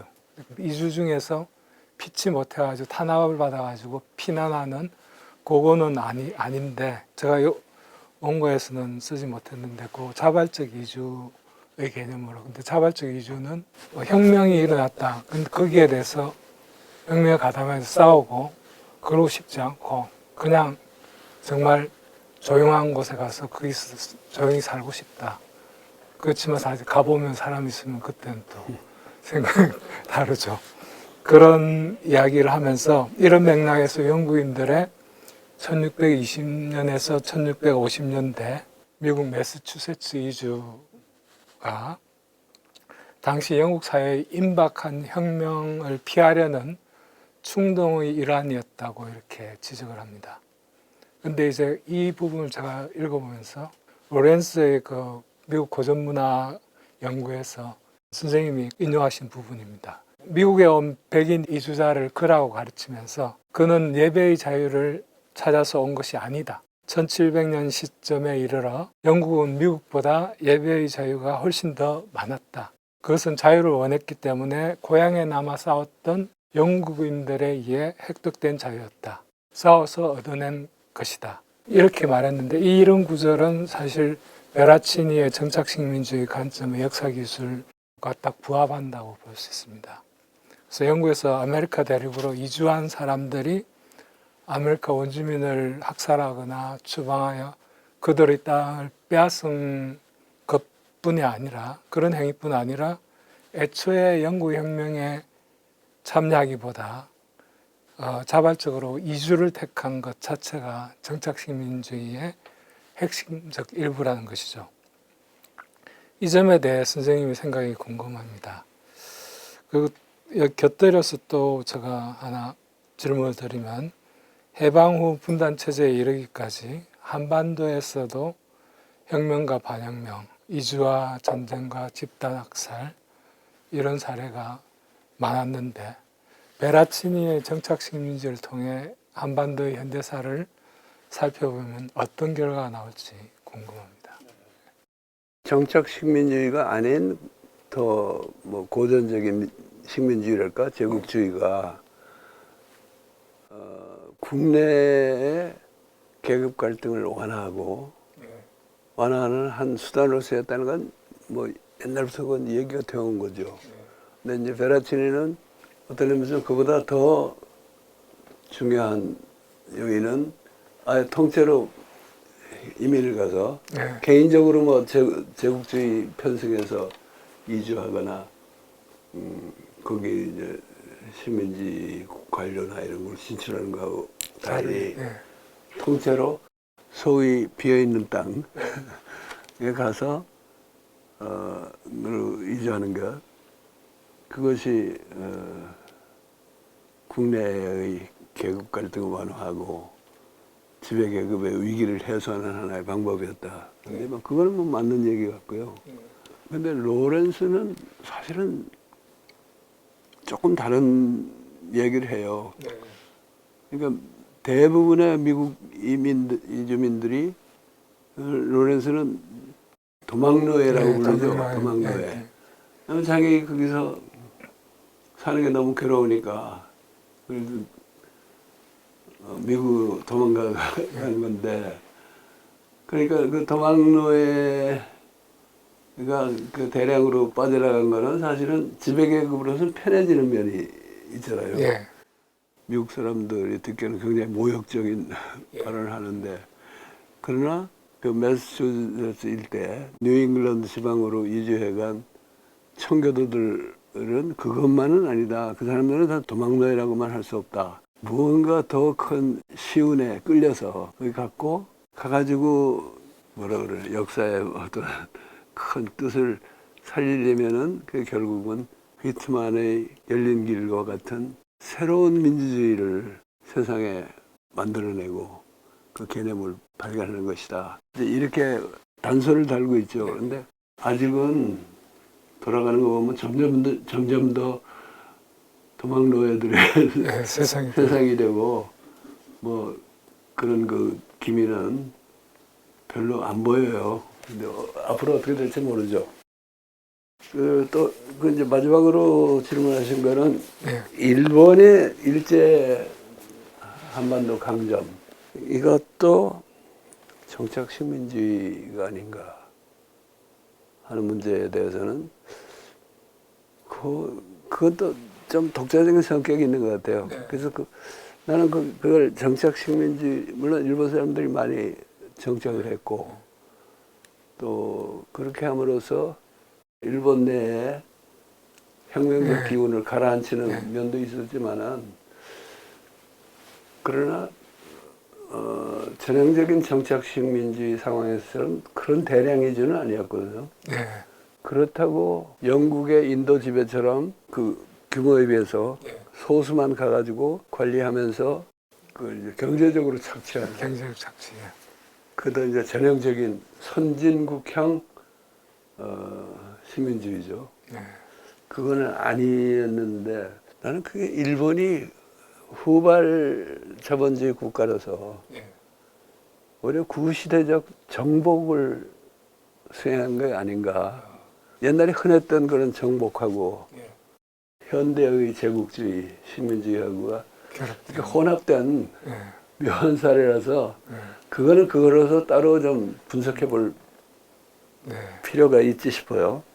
한반도는 너무나 오랫동안 많은 사람들이 살 꽉 차 있어가지고 그거 다 어디로 이주시킬 수도 없고, 물론 만주로 많이 나중에 가긴 하지만은 이주시킬 수도 없고 다 죽일 수도 없고, 그렇다고 영국식 지배를 할 만큼 경제력의 차이나 국민들의 근대화적 교육 수준의 차이가 나는 것도 아니고, 그러니까 과거에 정복주의자들이 하던 그런 강압 통치를 하다가 그게 잘 안 되니까 이제 소위 문화 통치로 바꿨잖아요. 3.1운동을 당하고 나니까 이 백성은 옛날에 정복주의식으로 도저히 다룰 수 없는 거구나 해가지고 문화 통치라는 걸로 바뀌었는데, 그 문화 통치를 해보니까 그것도 잘 안 됐어요. 그러니까 자기네들 마음대로 안 됐어요. 너무 3.1운동 후에 활발해지는 거야. 그런데 마침 일본이 중일전쟁을 비롯해가지고 대전에 전쟁에 휘말리면서 그때 다시 무단 통치로 전환을 하는 건데, 한반도 사례는 또 그것대로 우리가 따로 분석을 해야 되지 않을까 싶습니다. 이재명 정부가 풀어야 할 외교 안보적 숙제도 산적에 있습니다.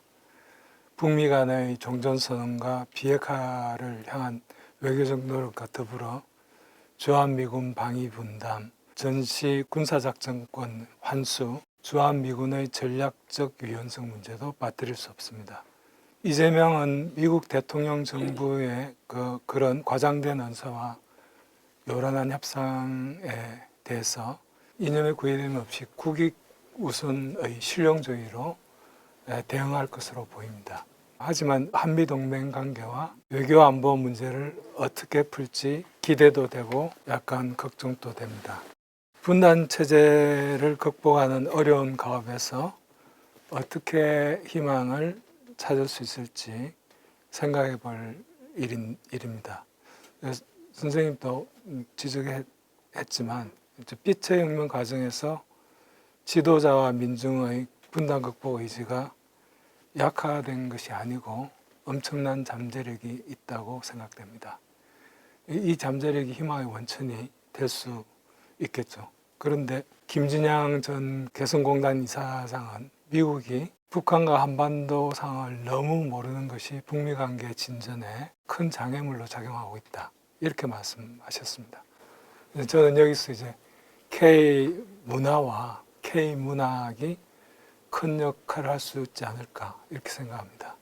가령 한강의 소년이 온다, 작별하지 않는다 같은 작품이 두루 읽히면 한반도 역사 한국인들의 고통이 한국인들뿐 아니라 세계인들의 마음속에서도 기입이 될 것이고 그런 과정에서 한국에 대한 세계인들의 무지가 어느 정도 감해지지 않을까. 하여튼 분단체제 극복이라는 큰 가업에서 문학과 문화의 역할에 대해서 선생님 생각이 어떤지 듣고 싶습니다.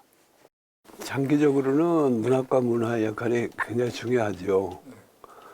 근데 당장의 현안을 해결하는데 특히 트럼프가 북미 관계에서 뭘 이뤄볼 수 있는 골든 타임이 그렇게 길지 않다는 전제를 보면은 어느 세월에 그 사람들이 뭐 한강에 소년이 온다 영어 번역을 나와 있지만 그걸 읽고 뭐 그건 조금 무리한 문학과 문화의 작용이 그렇게 직접적인 현안에 어떤 영향을 미치는 거는 쉽지 않다는 그런 걸 좀 너무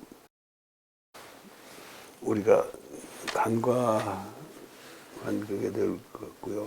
한미 동맹관계와 관계등 여러 문제를 이재명 대통령은 실용주의적으로 국익을 따져서 하려고 하는 건 틀림없을 것 같아요. 그렇습니다. 당연히 미국은 싫어하겠죠. 그래서 벌써 견제를 하기 시작했잖아요.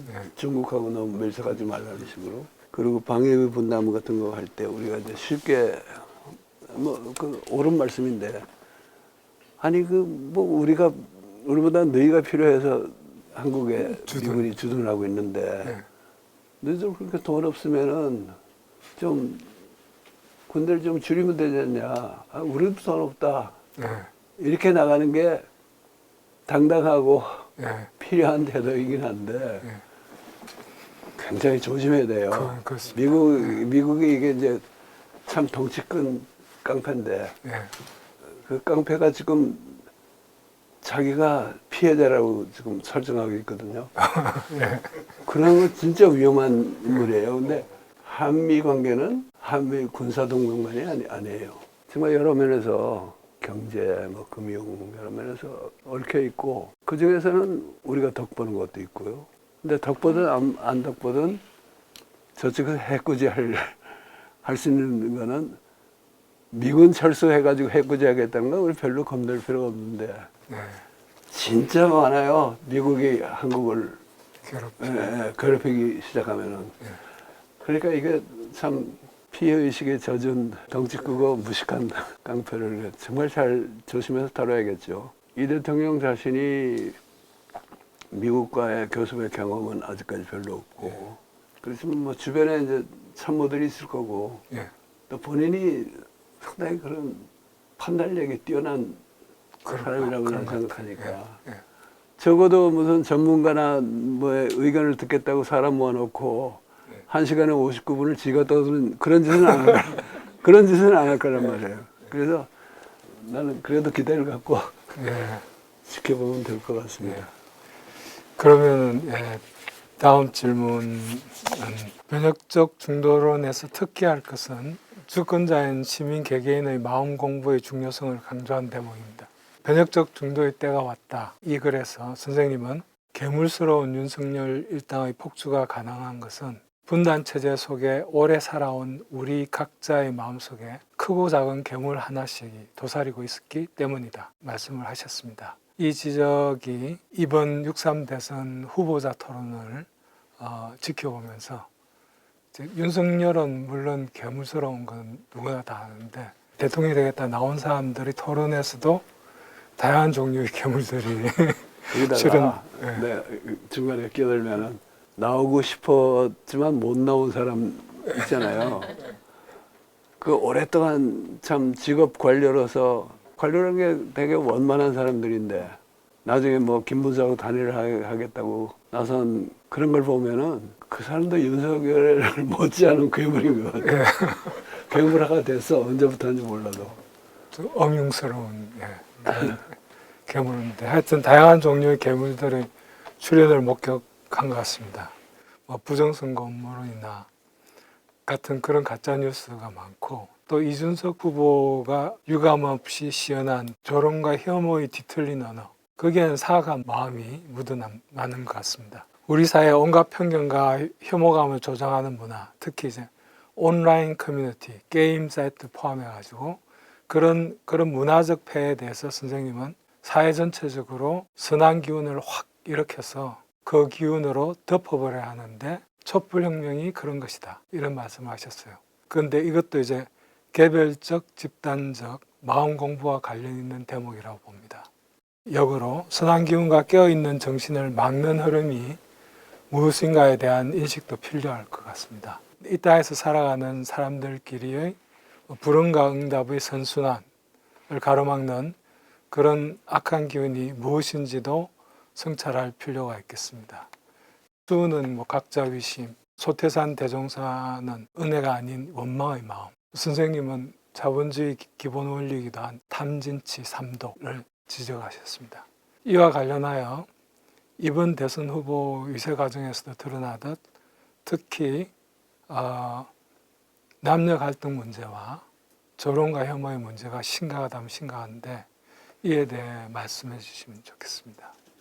조롱과 혐오라는 차원의 문제가 있고 가짜 뉴스 문제를 제기했고 그다음에 이것과 다 관련되는 문제지만은 남녀 갈등 문제는 또 좀 달리 논의해 볼 필요가 있는데 자세한 논의를 이 자리에서 하기는 어렵겠지만은 우선 이 선한 기운으로 확 덮어버려야 된다 하는 얘기는 이게 무슨 규제와 처벌만 가지고는 해결되지 않고 결국은 전 사회의 선한 기운이 팽배해가지고 스스로 그 사람들이 조금씩 변하게 해야 된다 하는 이제 그런 주장인데 이것과 관련해서 지금 한 교수가 굉장히 중요한 지적을 했다고 생각하는데 선한 기운이 왜 이것밖에 작동 안 하느냐 우리가 그렇게 애를 썼는데 이거는 진짜 분석을 요하는 문제예요.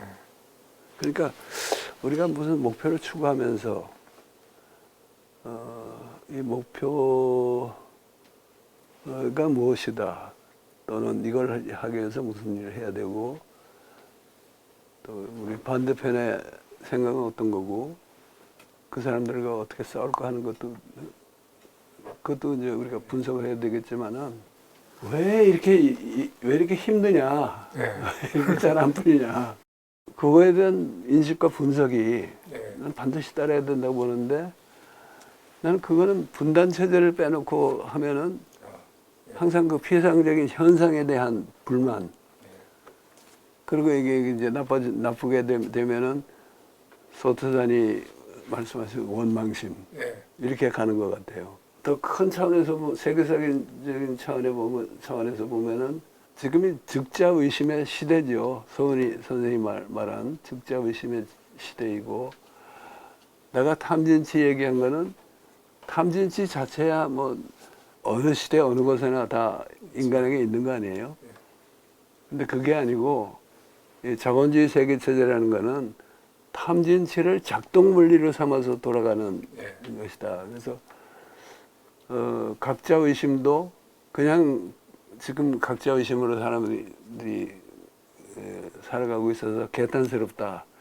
이렇게 말해가지고는 부족하고 자본주의라는 사회 체제 또 물질 개벽의 시대를 만나서 각자 의심 아닌 거는 다 이렇게 뭐랄까 설득력이나 권위를 상실해가는 이 시대에 대한 인식 또 이런 사회 체제에 대한 인식 그런 게 필요하다는 뜻으로 자본주의 작동 원리로서의 탐진치 다시 말해서 탐진치를 작동 원리를 삼는 자본주의 체제 여기에 방점을 뒀던 거고 그 제기하신 구체적인 현안에 대해서 그냥 간단히만 의견을 말씀드리면은 조롱과 혐오라 그랬는데 사람은 조롱하는 거야 뭐 그게 이제 혐오와 결합되어 있는 조롱. 그치 혐오와 결합 혐오나 차별과 결합되어 있는 조롱이죠.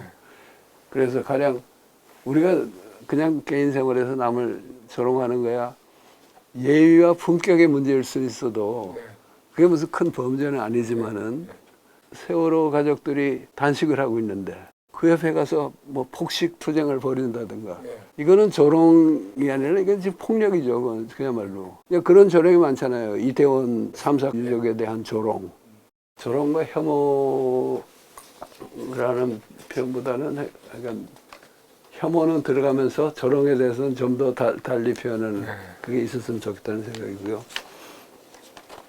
가짜 뉴스 문제는 내가 누구하고 얘기하면서 참 감식인데 이것도 그렇습니다. 가짜 뉴스를 진짜 뉴스를 공급해서 제압할 수 있다고 생각하면 무망한 일이에요. 그건 그야말로 밑빠진 독에 물 붓기예요. 왜냐면은 진짜 뉴스를 듣고 싶어 하지 않는 그 심리 구조, 심성 또 그걸 뒷받침하는 그들의 이해관계 이거를 타격하지 않고 진짜 뉴스만 공급한다고 해서 뭐 되기를 바라는 거는 그야말로 계몽주의 특유의 망상이죠. 아니 근데 진짜 뉴스 공급이 불필요하다는 얘기는 아니고 그 노력은 끊임없이 해야 되는데 진짜 뉴스가 가짜 뉴스를 자동적으로 격파할 수 있다는 환상은 버리고 뭔가 이 진짜 뉴스를 제시하면서 동시에 그 가짜 뉴스를 선호하고 그게 의존하는 심리 구조 내지는 사회 구조를 바꿀 수 있는 방안이 병행해야 될 것 같고요. 남녀 갈등 문제는 이게 이번에 가령 이준석이라는 참 터무니없는 후보가 불행 중 다행으로 득표는 못했어요. 크게 득표는. 근데 그가 득표한 투표자들을 세대별, 젠더별로 그걸 분석해 보면은 상당히 많은 수가 20, 30대 남자라는 거 아니에요. 그 자체로도 문제고 그거 아니라도 남녀 갈등이라는 게 옛날에 그 남녀 차별 의식의 잔재가 있어가지고 가부장적인 사고의 잔재 때문에 늙은이들이 남녀 차별을 많이 하고 젊은이들은 점점 안 하게 된다. 이러면 이게 정상이에요. 근데 이게 지금 정반대로 지금 그렇지 않죠. 그에 대한 뭐 나는 지금 묘방은 없는데 나는 한 가지 전부터 얘기하고 싶은 거는 남녀 차별 또 이 여성을 혐오하고 조롱하는 이 남성들을 공격해가지고 그는 해결이 잘 안 된다. 무언가 페미니즘 자체가 그런 걸 설명하고 또 그거를 넘어서는데 남녀가 다 함께 협동할 수 있는 그런 차원까지 한국 페미니즘이 발전해야 되지 않겠냐 하는 생각을 오랫동안 해왔는데 이게요 우리 풍토에서 다 같이 이게 90을 바라보는 늙은 남자가 그런 얘기하기가 참 힘들어요. 뭐 해도 뭐 아유 꼰대 소리 하네 아니면은 지금 여성들의 처지가 얼마나 힘들고 절박한데 그런데 와가지고 이런 거룩한 얘기나 해가지고 기운 빼는 거냐 뭐냐 이렇게 반발하는 또 여성들도 꽤 있고 그래서 힘든데 그러니까 이것도 힘들지만 우리가 해내야 할 일 중에 하나라고 나는 생각합니다. 그 다음은 이제 마지막 질문이 되겠는데요. 선생님은 12.3 이래의 폭발적 시민행동을 촛불의 진화와 전진으로 파악하면서 변혁적 중도의 민주주의에 대한 의식적, 무의식적 욕구를 온몸으로 보여주는 시민행동의 대열에 주목했습니다. 제가 보기엔 다분히 직접 민주주의를 실천하는 시민행동인데 지난번 촛불 대항쟁부터 이런 일이 있었는데 이번에 보니까 이 시민운동은 젊은 세대로 주력 부대가 바뀌었고 K-팝 응원봉, 촛불 대신에 K-팝 응원봉이 대거 등장했습니다. 이런 시 방식에도 의미심장한 변화가 있었음을 선생님이 지적하셨죠. 농민들의 트랙터 상경 투쟁을 가로막는 경찰의 차벽을 시민들이 달려가 무너뜨린 남태령 대첩에서는 농민가와 아이들의 노래가 번갈아 불러졌습니다. 노벨상 수상작가 한강의 소설 소년이 온다를 들고 나온 시민들도 있었습니다. 많은 이들이 걱정해온 세대 간 계층 간 단절이 상당 부분 치유됨과 동시에 K-팝과 K-문학, K-민주주의의 자연스러운 결합이 이루어진 것입니다. 이 대목을 읽으면서 여러 가지 제가 감흥이 있었는데 그 중에 하나는 남태령 대첩에서 그 여성들과 농민들 사이에 교감이랄까요? 그런 게 분명히 있었고 또 하나는 제가 문학평론가라서 그런지 K-팝과 K-문학이란 세계적 수준의 언어 예술이 또 세계적으로 독보적인 K-민주주의 이 K-민주주의 실현의 필수적인 요소가 아닐까 그런 생각이 들었습니다.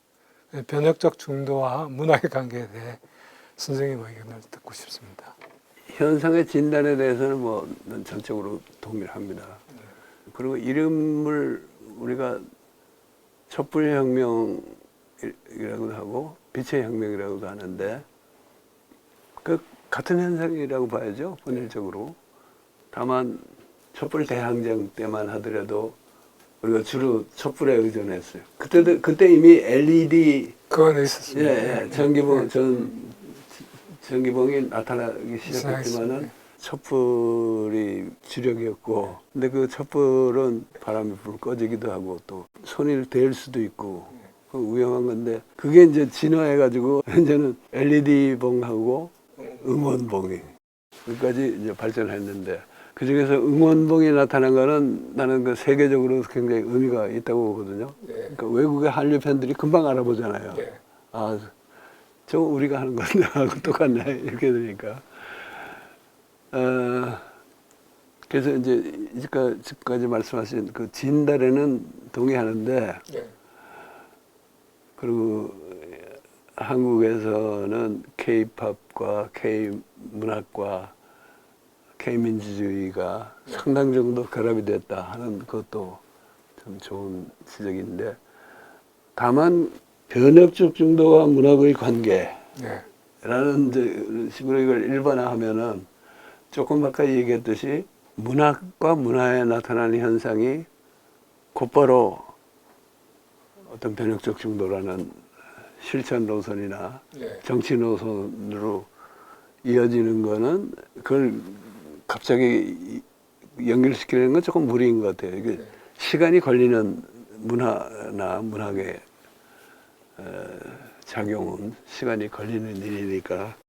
앞서 얘기할 때 변혁적 중도의 민주주의에 대한 의식적, 무의식적 욕구를 온몸으로 보여주는 시민행동이라고 했었는데, 변혁적 중도를 하겠다는 또는 변혁적 중도를 요구하는 의식적인 그런 운동은 아직 그렇게 눈에 안 띄죠. 그러나 무의식적으로나마 이미 그 변혁적 중도에 대한 욕구, 또 변혁적 중도가 아닌 것에 대한 거부 반응, 이런 것은 뭐 꽤 자리 잡았다고 볼 수 있겠죠. 그래서 의식적, 무의식적 양면을 다 강조하는 게 중요할 것 같긴 합니다. 문학과 현실 문제를 직접적으로 너무 이렇게 단기적으로 저거하는 거는 무리지만은 우리가 추구하는 장기적 목표가 가령 개벽 세상이라든가 중도를 지금 표방하고 있는 이재명 대표는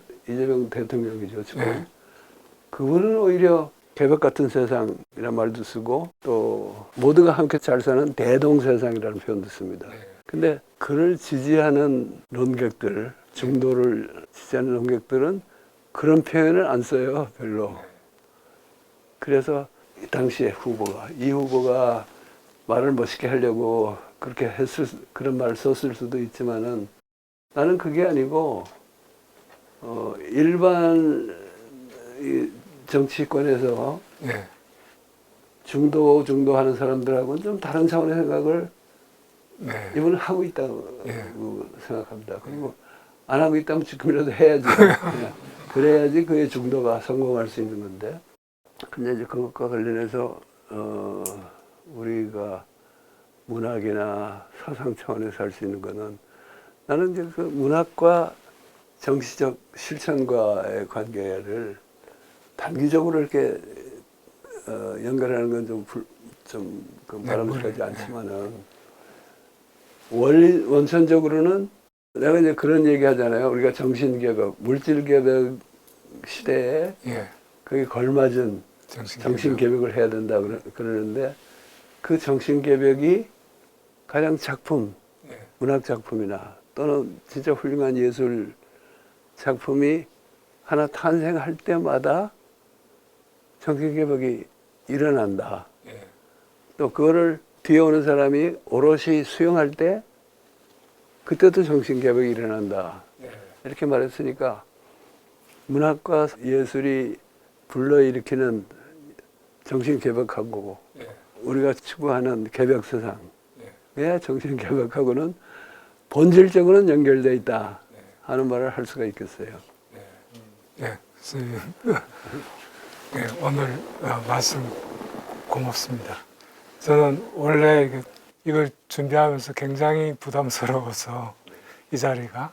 근데 선생님하고 대화를 하는 과정에서 정말 많이 배웠고 또 이 자리가 일종의 정신개벽 동호를 공부하는 자리다. 역시 공부길이라는 표현에 걸맞는 자리가 아닐까 생각합니다. 예, 감사합니다.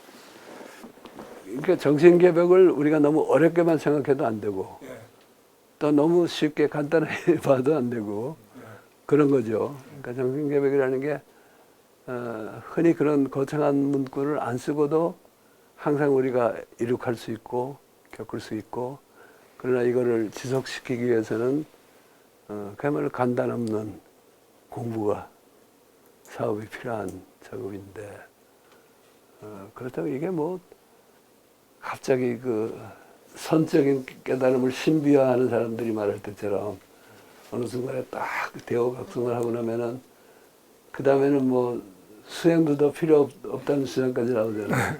그렇게 또 생각할 일은 아니라고 봅니다. 예. 하여간 오늘 한 교수 부산에서 멀리 오셔가지고 이렇게 좋은 얘기만 해주셔서 감사합니다. 예.